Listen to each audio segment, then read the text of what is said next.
It was over in a matter of minutes, but tonight, gut-wrenching survivor stories emerging from the deadly attack at that college in Oregon, including a heroic Army vet, and now renewed debate over gun control as authorities uncover the shooter's arsenal, searching for clues about a motive. Here's ABC's Matt Gutman. We heard a really loud pop next door. Hannah Miles was in writing class when a blast of gunfire from the next room sent panicked students rushing to the exits. A barrage of shots were fired, one right after another. We just started running for our lives. Copy, active shooter, UCC 1140 Umpqua College Road. 10 minutes of terror and a rampage that seemed to last an eternity. 9 killed, 9 others wounded. It began just after 10:30 a.m. on Thursday morning at Umpqua Community College in rural Oregon.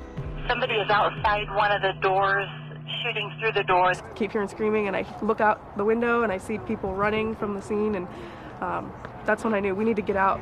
Some running for their lives, some 2,000 others sheltering in place. Located next to the library, there are about 35 people in the hall piled in.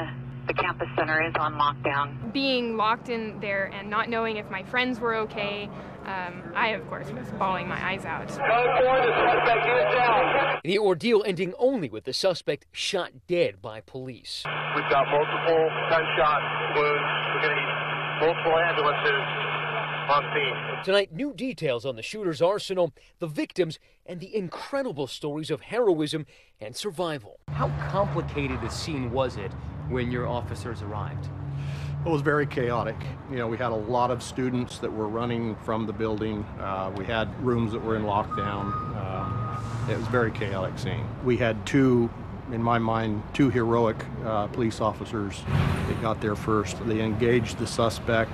It resulted in an exchange of gunfire, and they neutralized the threat. And from that point on, there were no more lives taken. So they saved lives, these two? In my mind, I'm convinced they probably saved dozens of lives, yes. Shell casings littered everywhere. The spray of bullets mostly confined to a writing class at Snyder Hall, where Chris Mintz, one of Hannah's classmates, took charge when the shooting began. He ran to the library and pulled all the alarms, and he was telling people to run, grabbing people, telling them, you just have to go. The Army vet and father jumped into action, sprinting right into the mail store. He actually ran back towards the building where the shooting was, and he ran back into the building, and I don't know what happened to him.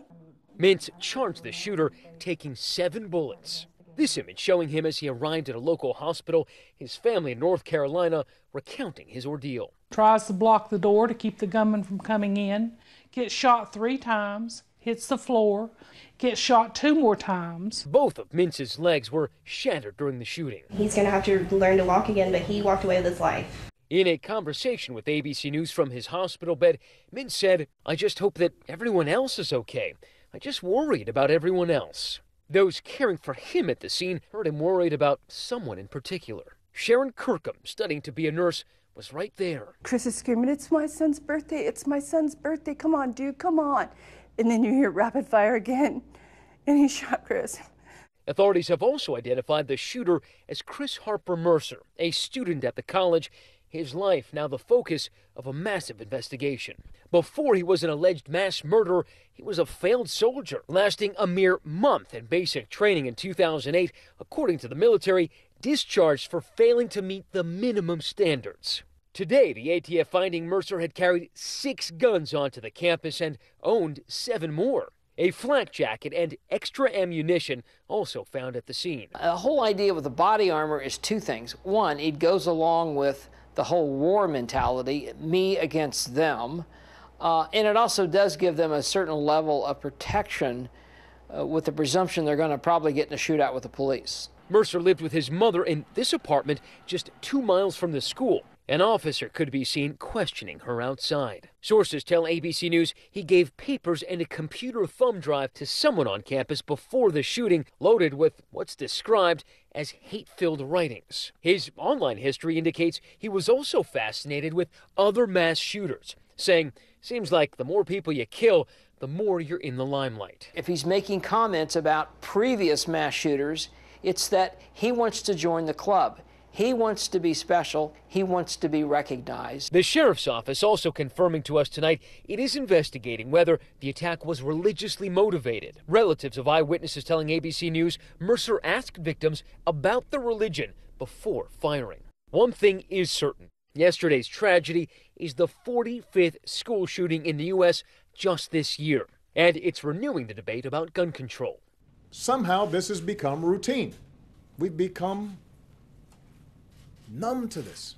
An emotional appeal from President Obama yesterday. It was the 11th time he's spoken after a mass shooting. President Obama spoke very strongly yesterday about guns, specifically saying there has to be more gun control. If he were to come here to Roseburg, would you welcome him? Our focus here is on the investigation and even more so on the victims and the families of the victims. And now's not the time to have the conversation about whether or not we think gun control is appropriate or not. The fact is 32 of us are shot and killed every single day in this country. If you follow that logic, there will never be a time to have this conversation. Colin Goddard survived the Virginia Tech massacre, shot 4 times. People tell me that God was looking out for me that day. That's why I'm here. I just got lucky. A documentary called Living for 32 chronicles his journey of becoming one of the most vocal advocates for gun reform. It's just really tough to see these things continue to happen and to see nothing done about it. And today, President Obama renewing his call for action, urging lawmakers to take measures to curb gun violence. Majority of the American people think it's the right thing to do. The Republicans hoping to replace the president in the White House also weighing in, but saying stricter gun laws are not the answer. This isn't guns. This is about really mental illness. Look, stuff happens. There's always a crisis. And the impulse is always to do something, and it's not necessarily the right thing to do. Amazing grace. As the political debate rages, the country is united around the community of Roseburg, Oregon, the victims and the families. This photo of Chris Mintz, posted just hours ago on a GoFundMe webpage, has already raised hundreds of thousands of dollars, one of the most successful campaigns in the site's history. My teacher and Chris were the heroes today. They're the ones who are truly courageous and the ones who saved everyone's lives today, because without them, I don't know what would have happened. For Nightline, I'm Matt Gutman in Roseburg, Oregon. We're online with the latest, of course, on this story 24/7 at abcnews.com. And GMA will have much more in the morning.